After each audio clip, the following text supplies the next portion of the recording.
International Yoga Day. It's a celebration the world over, people celebrate this, and my quest was to understand what is actually yoga and who can be called as a perfect yogi. As I was dwelling into this, I could go and learn the aspects from one of the greatest gurus, and also I could dive into a little bit of Indian scriptures. And this is what I would like to narrate in a form of a story.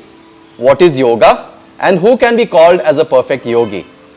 So on a particular day, there were 4 people who were walking along, and these were great yogis.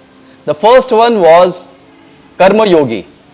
He used to use his body to ultimately unleash and reach the perfect potential of his purpose and his nature. The second yogi was Jnana Yogi. He used to use his intelligence to reach the ultimate nature and purpose of his existence. The third one was Kriya Yogi. He used his energies to reach the potential and the purpose. The fourth one was Bhakti Yogi, who used his devotion as his nature to reach the ultimate purpose. It was an unusual day because it was difficult, or rather impossible, to find all the 4 yogis walk along together in any quest.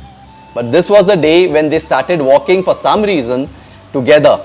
As they walked along a little bit, they came across a huge storm and a hurricane where it was really difficult for them to understand what should be done the next.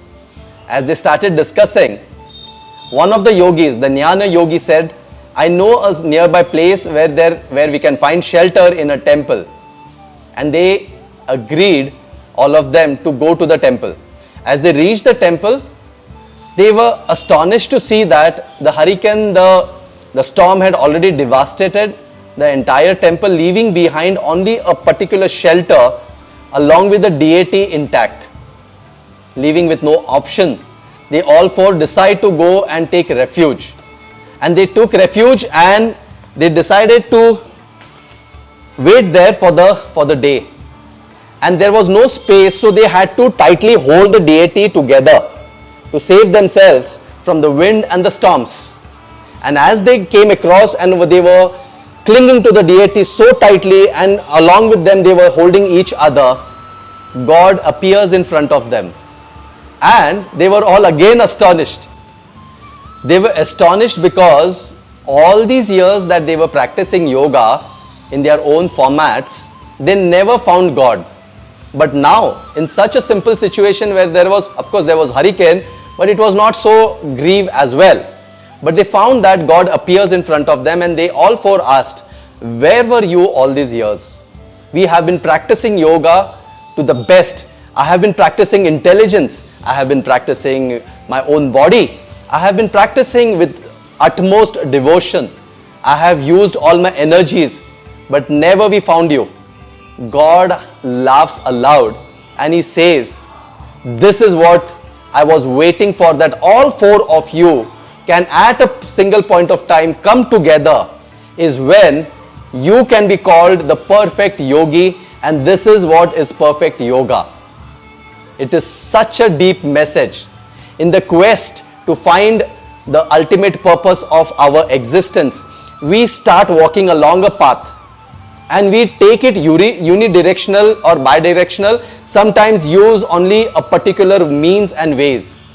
This has already been narrated by great guru like Bruce Lee, who said that the ultimate essence of being a perfect human is when you use your intelligence to make use of your body, to unleash the energies within and do it with utmost devotion, is when the moment you can have anything that you dream and desire and serve the greater purposes of your own existence.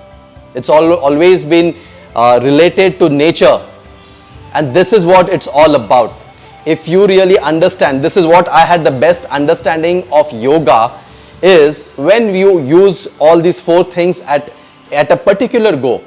It's not about using one thing and not focusing on the other. It's the ability to use all the 4 elements at the same time, and it's not easy. You have to practice this every time. It's not that you do it in the morning and afternoon you live a different life. A perfect yogi in the morning, evening you are a different person. It doesn't culminate to be called as a perfect yogi or yoga. And this is what I could come across sharing to you. Also is the International Yoga Day. Although we celebrate on a particular day, it's been taken up from the Western world of education system. If you really go to the origins of education, which started from the Nalanda University, which started way back right in this country in India, celebrate each moment as a yoga day. Be a yogi each moment is when the difference will start happening. There will be balance in the society. There will be balance within you, and you can make the world a better place. I'm Harshad. I'm the founder of the Digital Fitness Hub. I'm an extreme sports person, and I'm on a quest to learn about everything, be it yoga, pilates, zumba, or calisthenics. It's a way of life. Make the best of what it's there. Call yourself a perfect yogi when you practice this practically on every moment. Thank you.